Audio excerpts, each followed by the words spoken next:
Hi, and welcome to the Live Edge Lumber Girl Show. This episode of the Live Edge Lumber Girl Show comes to you from Tags Tools, with 2 locations to serve you in Hamilton, one at 1104 Barton Street East, and in the mountain at 1361 Rymel Road East, your go-to store for hard-to-find tools and machinery.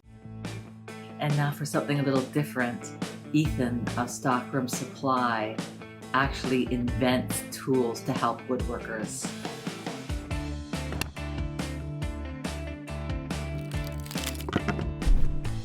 So it's so nice to meet you. And I guess we've been following each other for a little while now on Instagram. So, that's right. And, yeah. And we also share the common venture of a YouTube channel. Yeah, for sure. Yeah. So anyways, where would you like to start? Do you want to talk? There's so much I could talk about you. So where did you want to start? I kind of wanted to talk about the little ripper. Right now, it would be our most popular product that we make ourselves and we sell. So it's kind of cool. But essentially what it is, it's a miniature, it turns your bandsaw into a miniature sawmill. So it allows you to put a log in there or a burl or anything that you would have trouble normally cutting on your upright bandsaw. It allows you to do that. So it's kind of cool. Okay.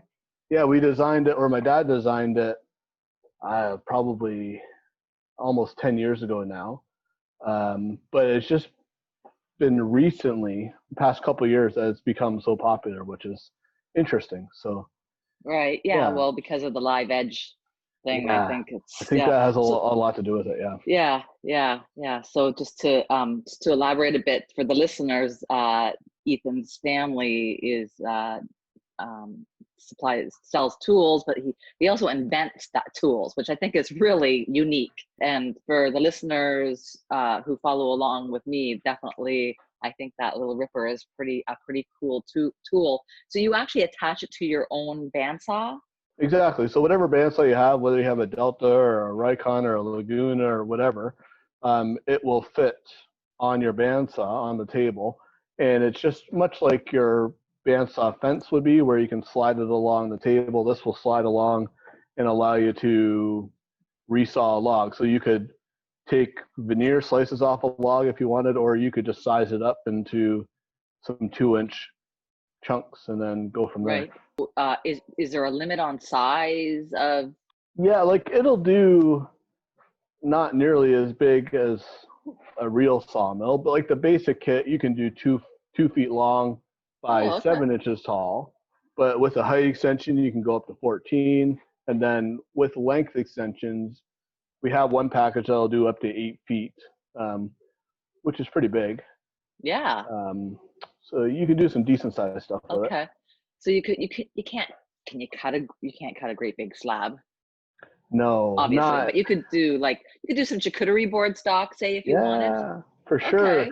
And your limit's always going to be the resaw capacity of your bandsaw, and a lot of them don't go much over 12 inches. So I was looking at your website. I saw your family business. How long have you been in business? Tell me a bit about that.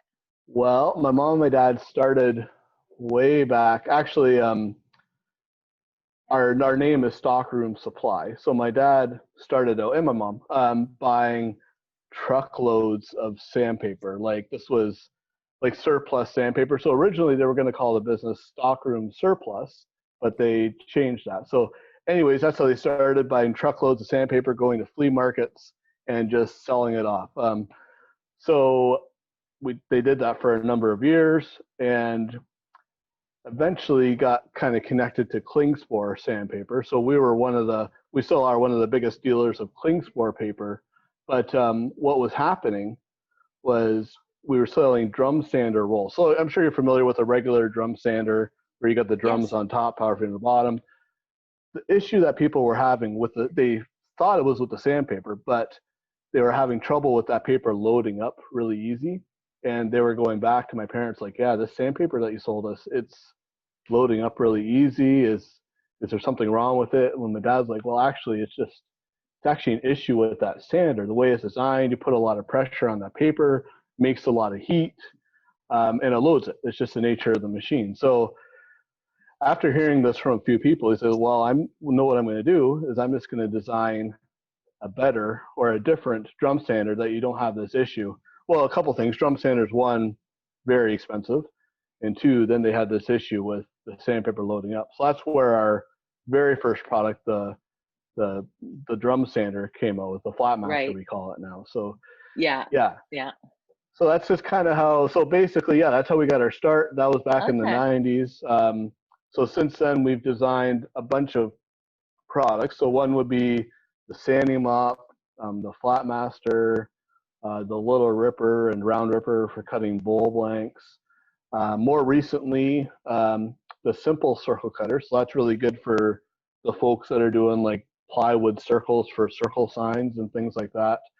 And some upgrades for scroll saw. Scrolling is super popular right now, the whole scroll saw world. So I want to learn that. That's one of my things on my list to learn, the bucket list thing. Yeah, scroll saws are really awesome. They're a lot of fun to use, and so they're pretty cool. So probably scroll saw, well, you would know this too, but scroll sawing, lathe turning, and the whole epoxy slab business is what's really popular in the woodworking world right now. Yes. So what we do when we're designing products is we just listen to the people that are doing these things, and they tell us what they're having trouble with, and we just find a way to make it better for them. That's really cool, because like you're solving problems, everybody's problems, right? By inventing things. Like, that's so cool. Like, I don't think I've heard of that. You're the very first person I met that said, we invent tools to help people with their woodworking issues. It's a lot of fun, really. It is. I guess so. So, but your dad was the one that started that? My mom and dad, yep. So actually, and then my dad, it would have been not 10 years ago, but 7 or 8, right when YouTube was just kind of gaining in popularity. He started posting some YouTube videos, and he was very, very popular. Some of you people that are listening may have heard of him. He was called the Crazy Canadian Woodworker. Okay. So if you typed on YouTube, they were not educational videos at all, but they were just stupid woodworking related videos that what not to do, basically. So anyways, his most popular video, it has a couple million views on it now, but it is we got a minivan, and he's got a big chunk of wood on the front wheel of the minivan, and we're churning it with a snowplow as the tool rest, making a big bowl on the front end of the minivan. So that was the beginnings of our YouTube channel. Now, so he's a bit of a crazy guy. Now, about 5 years ago now, he passed away, unfortunately. Oh, okay. So I was gonna say I want to meet him, but okay. He was a character for sure. So, but anyways, that's how the YouTube channel got started. So a couple years ago now, we got back into making YouTube videos, but rather than doing the crazy videos, we're doing more kind of tool related videos, like tool maintenance and how to use your tools properly and stuff like that. Yeah. It's called Ethanswers. Basically, customers ask questions, and that's just a way we can answer those questions. So someone will ask a question, and you'll sort of build the YouTube episode around a question that somebody has, and exactly, and it could be on one of our products. Video I'm going to post next week is on how to change the sandpaper on the Flatmaster. So it's a really simple video, but it's just they ask me a specific question, so that's what I do. But it doesn't have to be on our products. I do lots and lots of stuff on bandsaws, because that's kind of our main thing is bandsaws. So bandsaws, okay. I'm definitely gonna have to go through all of your YouTube stuff, because I'm an aspiring woodworker right now, right? So I'm like, I have a lot to learn. I've worked with really big machinery when I used to work at Lazy Boy, right? So I worked with really big machinery, but when it comes to the smaller stuff, I'm like, well, how the heck do I use that thing? Or how do I change the sandpaper on here? Or how? So these are things. It sounds like your YouTube channel is a really good place for people that are just learning to go and check it out, right? And if you have a question, let me know. Maybe we'll make a video on it. Oh, that would be awesome. You know what? I'm going to come up with probably a couple of them. tell me about sanding mop. What is that? Sanding mop. So that is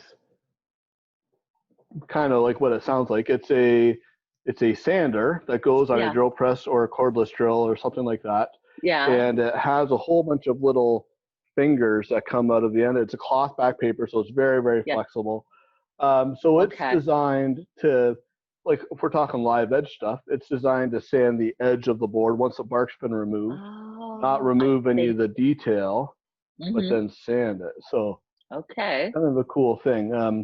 So for live edge, really popular for carvings or routed edges or things like that. Anything where you want to keep those details, but you need to sand it. That's so really is it sort of like more like a buffing type material rather than sandpaper? It looks like a buffing wheel, but it is sandpaper. Yeah. So it's legitimately sandpaper, so it'll prep whatever you're working on for a finish. Right. So that's awesome for doing like the edges of the live edge. That's really cool. Exactly. I feel like maybe I saw a video with that being used once. You may have, Yeah. Lots of videos on YouTube. So yeah, right on. Yeah. So you do a lot of shows. Yeah. Well, not right now, obviously. But, obviously, no. Yeah. Did you do the woodworking show in January at the Toronto one, Airport Road? Okay, you were there. Yeah. We were there. Did I meet you? I didn't meet you. I don't think.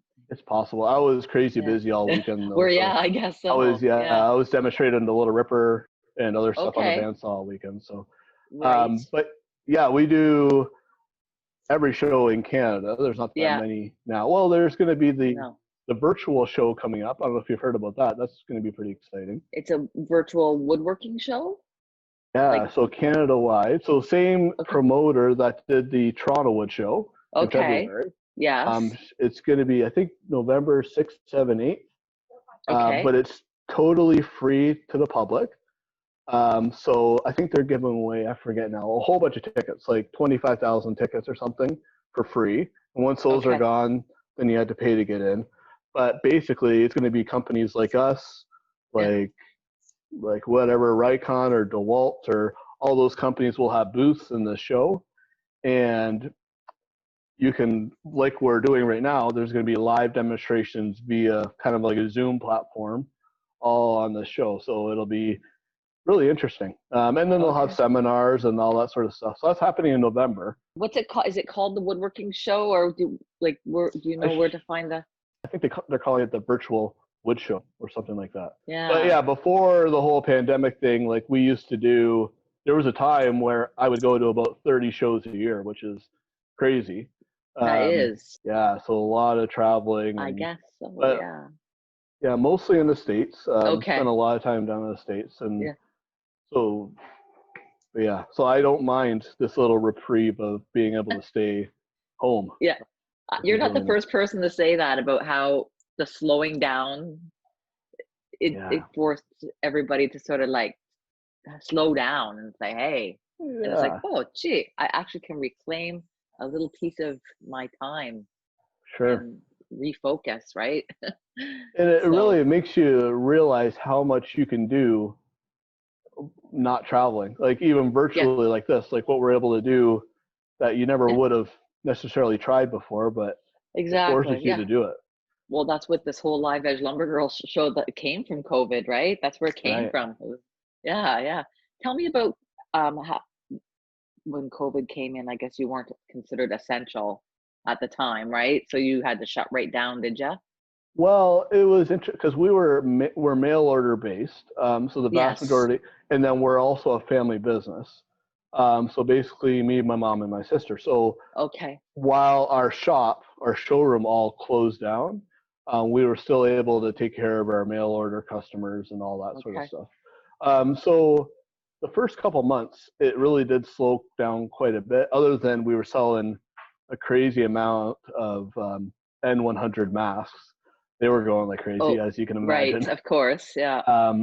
But since, I guess it's been June, well, even before June, it's picked right back up and we're as busy as ever. So I think a lot of people are just stuck at home right now and getting more into their hobbies. And I think so too, that the community of woodworking in general hasn't been really like affected severely, Yeah. in that, because people are at home, they're wanting to delve into their woodworking hobbies, and so of course your business is getting the advantage there on that.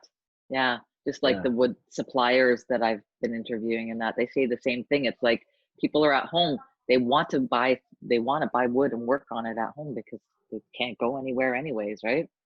Absolutely. So we're very fortunate that way that our industry is so. But you have a store. If somebody wanted to go there, it's in Wainfleet, Ontario. Yep. We do have a store right now. We're open by appointment only. Yes, So you just that's call what I'm ahead doing. before you're coming. It's just Yep. simpler that way because we don't have a big showroom. So if we even have more than 2 people in here at once, it gets a little bit crazy. Yeah. To try to social distance and all that sort of stuff. So, but yeah, and we have a website, of course, and our YouTube channel. But we do have a store down in Wainfleet. So we have all a lot of the normal stuff you see at a woodworking store, but then also our own stuff like the drum sander and the little ripper and all that. That's cool. So, I like that so much. Yeah. Yeah. So so on your website then, so you say a lot of your customers just order right online. So your website is very shoppable. You can just go on there. Do people get an account with you? Is that how it works? Yeah, well, right now we're in the middle of building a brand new website because our website is getting a little bit clunky. It's a little bit old. So we're building a new website right now. We're going to go Shopify because it seems to be the way to go. But but you can still order off our website and everything. It's just a little bit, our search function's not working very well and stuff like that.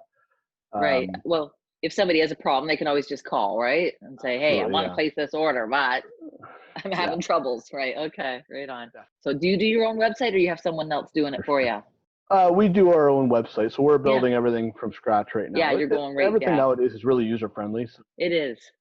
And then we have had some people do some SEO for us in the past, but it's always, when you're the one familiar with the product, it's almost better to do it yourself because you know what people want to see and what people want to know. Yes. Even when it comes to building the site. So tell me about your woodworking. I see that you do a bit of turning and stuff like that. Like, for hobby, are you commissioned work or are you just hobby stuff? Mostly, I just hobby stuff for the most part. Like, my wife does a lot of woodworking stuff and she sells it and she has a business and she does it like that. What's the name of her business then? Farmhouse 598. That's on Instagram. That's on Instagram. You'll find her. Yeah. Farmhouse 598. Okay, right on. Okay. Well, yeah, she does a lot of a lot of laser stuff. We have a laser that we use. Okay. So laser engraved discs and things for babies and baby showers and some 3-dimensional signs and stuff like that. Right. Okay. Yeah. So she's open for commissions on all that kind of stuff. Yeah. Yep. Okay. And then she has a website as well. Yeah. Okay. She probably does. Yeah, I'm sure. I think I've seen her on Instagram. Yeah. It sounds familiar. It's hard when because I follow so many.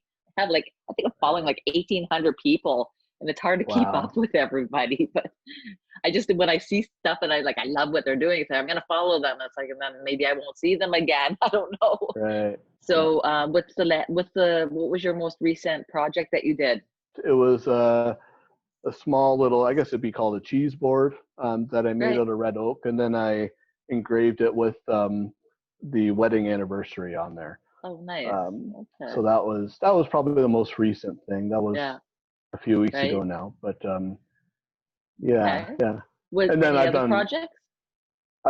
Just all helping my wife with things we do that all the time. So, but my most recent product that I've designed, I guess it would have been what we call the scroll clip. It's basically goes on a scroll saw, and it allows you to change your blade really, really fast compared to the other way. So about 3 times as fast you can switch blades. So if you do a lot of fret work and stuff like that, where you got to move your blade into different holes, it just makes it a lot simpler. So that would be the most recent, what I would consider one of my when I'm call myself a maker, but that Yeah. was one of my projects, Right. making one of those. So Okay. Yeah. Cool. So so on your YouTube channel, do you have different, I assume you have different videos that highlight each of your inventions? Yeah. we have a series of videos on, like on the Flatmaster drum sander and the Little Ripper, we probably have 20 or 30 different videos on different aspects of the machine. So yeah, lots and lots of videos on our own stuff. It's so cool. It's like, I'm still like, wow, this is a really interesting maker for sure. So It's a little bit different than what you're used to talking to, I suppose, but yeah, we make things for makers. Yeah, you make things for makers. Like that's like the ultimate. Yeah, it's fun. Yeah, right on. Yeah, I'm so glad that I'm able to bring you to my following, because when people see what you do, they're going to be like, oh, that guy's going to help me. Yeah, maybe. And that was my whole goal, is to bring the community closer together, right? So well, I feel I could mark it on my bucket list now that we've done a podcast, so that's one thing I can check off my bucket list for sure. So that you did a podcast. Yeah, right on. Yeah, I've done a couple of podcasts with actually Steve from Acres of Timber. Yep. Is there anything that you wanted to talk about that we hadn't touched on? I just think it's really cool what you're doing, having like you said, a Canadian podcast. I think that's really exciting. A great way to bring people into woodworking together. So I applaud you for that, for sure. Oh, thank you. Yeah, I'm excited about it.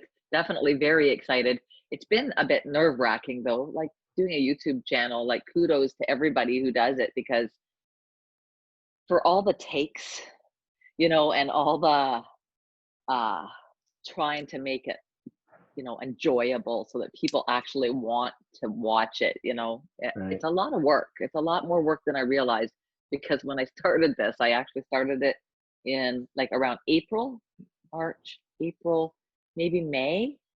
I started my interviews, but I only just released now, because then when I realized, oh my gosh, I have a lot to do to make it something, right? Right. So, well, if you watch my YouTube videos, one thing that I do or don't do is when I screw up, I just leave it right in the video. I don't even. I just leave it in, and it makes it entertaining for people that they can. Oh yeah. Well, I know. I often think I should do a blooper one. It was like, oh, I didn't like that click. Right. Beep beep beep. So I have saved some of those funny ones, and maybe sometime down the road I'll throw together a blooper. Sure. One or something like that, just to make it fun. So it's funny. Entertainment has really evolved, especially with the COVID coming in. I think that, like, I've been watching so much YouTube. I didn't watch YouTube like I do now. Just so much to learn. It's awesome to be able to go on and learn. You can learn anything. It's a great resource for sure. Yeah. It's like I used to go to Google and look up stuff, but now I go to YouTube and look stuff up, because I can watch it and get that extra little piece of the visual, right? Yeah. Well, next to Google, YouTube is the biggest search engine on the internet, which is kind of cool. And it's for good reason, because like you said, you can, when you're watching, especially how-to videos, it's way better than reading how to do it than actually watching it. Yeah. Which is why I think that the woodworking community needs to bring, like, I know I have enough associates that have their own YouTube channels, but if you don't have one, it's well worth doing up a little YouTube channel, right? Just jump in, and if you're making things and you want to show people how, make a video and throw it up there, right? And it doesn't cost you anything to do it, so. I know, it's like the free stuff. Instagram, YouTube, well, it costs depending on what you're doing with it all, but anyways. That's true. So I want to know, where can people reach you? What's the best way to reach you? Well, a variety of ways. What our website is stockroomsupply.com. Instagram is, I have my own Instagram that I don't post very often, but it's at Ethanswers. So it's ETH Answers. And then also YouTube, you could search Ethanswers and all my videos will pop up there. I have a bunch of them. now. So, Okay. but my most popular videos would be on bandsaws. That's what most Okay. people seem to be interested in. So, Right. Okay. I want to check that out because I bought a bandsaw. what kind of bandsaw did you get?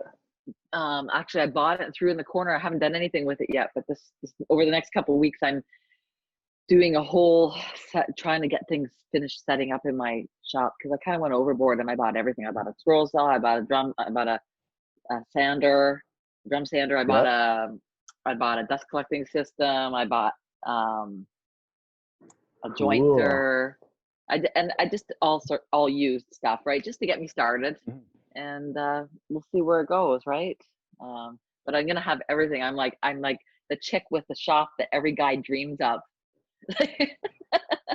Yeah, you're right about that. Yeah. So I consider myself very blessed for sure to be able to say that. So in regards to your wife, what's her handle on Instagram? At farmhouse598. Okay, right on. And, I'd like to interview her. Would she let me interview her sometime? Yeah. I'm sure she would. Yeah. All right. Well, thanks so much for taking this time to sit down and talk with me, and I hope we meet in person one day. Oh, I'm sure certain we will. that we will. Yeah, you got to come to the maker. Well, when we get to do another maker meetup one day down the road. Yeah. You do that at your place then?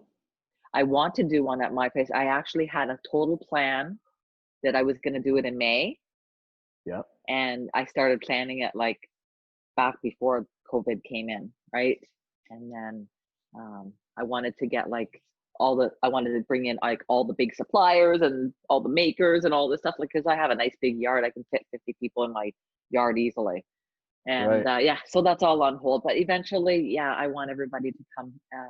I'll just put the word out there. I'll have to have a RSVP sort of thing because I can only fit so many people. And I couldn't imagine if 1,000 people showed up, not to mention the parking. Yeah, for sure. But maker meetups. Well, they do it at the woodworking show. Did you go to the maker meetup at the woodworking show? I didn't have a chance to. I know I talked to some of the makers that were there from that, but anyways, all right. Well, great. It was wonderful talking to you, Ethan, and I look forward to checking out your YouTube channel. And for sure. I'll see you on Instagram. Awesome. Nice talking to you too, Paul. I hope you have an awesome day. Thanks so much for tuning in. If you enjoyed watching, be sure to click like and subscribe and hit the notifications bell to stay in the loop. If you have any questions, or if you would like to be featured on the Live Edge Lumber Girl show, leave a comment below. Until next time.